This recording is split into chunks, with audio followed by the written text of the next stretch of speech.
உங்களுக்கு வெறுமனே 35 நாட்களுக்குள்ள சிங்களத்தை இலகுவான முறையில அதுவும் சரியான உச்சரிப்புடன் சரளமாக பேச விருப்பமா அப்படின்னு சொன்னா இந்த வீடியோ உங்களுக்காக. Welcome to IBT Campus. I am a Sinhala lecturer AM right. முதல்ல நாங்க பார்ப்போம் இந்த சிங்கள மொழியில நாங்க என்ன மாதிரி திறன்களை வளர்த்து கொள்ளணும். 4 திறன்கள் இருக்கு. ஒன்று ரீடிங், அடுத்தது ரைட்டிங், அடுத்தது வந்து ஸ்பீக்கிங், அடுத்தது லிசனிங். வாசிப்பு திறன், எழுதக்கூடிய திறன், அதே மாதிரி பேச்சு திறன், அதே மாதிரி ஸ்பீக்கிங். இதுல முதலாவது நாங்க பார்ப்போம் இந்த ரீடிங் ஸ்கில், வாசிப்பு திறன். இதை நாங்க எப்படி முன்னேற்றோம்? இப்ப நிறைய பேருக்கு இருக்கிற பிரச்சனை வந்து ஒரு போர்ட்லயோ அல்லது வேற ஏதாவது ஒரு தாள்ல இருக்கிறத வந்து வாசிக்கிறது சிரமப்படுவாங்க. அப்ப இதை நான் எப்படி இந்த தடையை நீக்கி ஒரு இலகுவான முறையில வாசிக்கிறேன். ரைட். இப்ப இந்த ரீடிங் சொல்லி எடுத்தீங்கன்னு சொன்னா இந்த வாசிப்பை வந்து ஒரு ப்ராசஸ்க்குள்ள எடுக்கலாம், ஒரு முறைக்குள்ள எடுக்கலாம். முதலாவது நீங்க எழுத்துக்களை அடையாளப்படுத்திக்கணும். எழுத்துக்கள் சொல்லும் போது உயிரெழுத்துல காணப்படக்கூடிய ஆல இருந்து அவுன்ஸ் ஒரு பகுதியும் மெய் எழுத்துகள்ல இருக்கக்கூடிய கால இருந்து ஃபான்ஸ் ஒரு பகுதியையும் முதல்ல பிராக்டிஸ் பண்ணி எடுக்கணும். அதுக்கு பிறகு 2வது முறை என்ன அப்படி செய்யணும்னு சொன்னா இந்த எழுத்துகள் சேர்க்கப்பட்ட உயிரெழுத்துகள் மெய் எழுத்துகள் சேர்க்கப்பட்ட சொற்களை ஃபர்ஸ்ட் நாங்க பயிற்சி செய்யணும். அதுக்கு பிறகு மெய் எழுத்துகள் மட்டும் கொண்ட சொற்களை நாங்க பிராக்டிஸ் பண்ணணும். அதுக்கு பிறகுதான் நாங்க குறியீடு பகுதிக்கு போயிட்டு குறியீடுகளை ஒவ்வொரு எழுத்துக்களோட ஒப்பிட்டு சொற்கள் வசனங்கள் சொல்லி பயிற்சி செய்ய ஆரம்பிக்கணும்.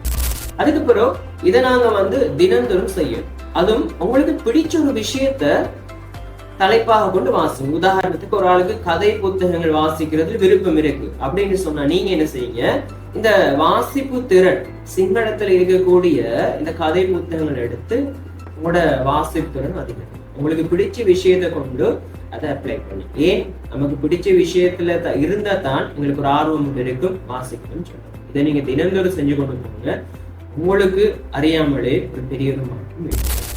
அடுத்தது ரைட்டிங் ஸ்கில். ரைட்டிங் ஸ்கில் அப்படின்னு சொல்லும் போது நீங்க சரியான முறையில் எழுதக்கூடிய திறனை கட்டாயம் வளர்த்துக்கணும். ஒரு எழுத்தை எப்படி ஆரம்பிக்கிற, எப்படி எழுதணும் சொல்றது கட்டாயம். அடுத்த விஷயம் என்ன அப்படின்னு சொன்னா ஸ்பீக்கிங் ஸ்கில்.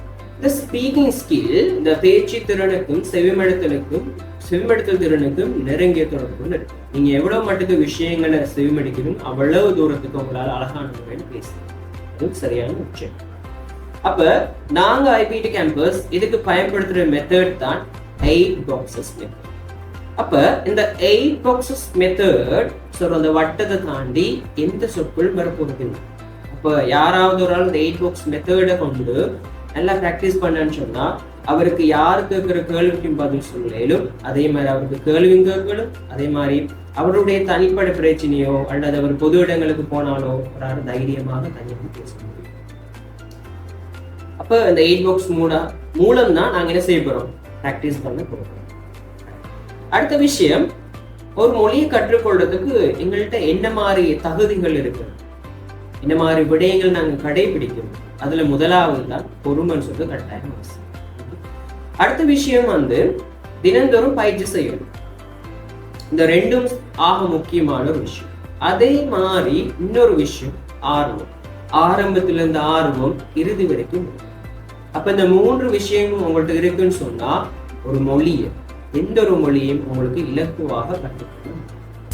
அப்ப இந்த முறை நாங்க பேட்ச் இன்டேக் செஞ்சு கொண்டு இருக்கிறோம். அப்ப உங்களுக்கு எல்லா ஒரு சந்தர்ப்பம், உங்களுக்கு ஒரு தடையாக இருக்கிற இந்த சிங்கள மொழியை இந்த தடையை நீக்கி சரளமாக அதுவும் சரியான உச்சரிப்புடன் சிங்களத்தை பேச உங்களால முடியும்.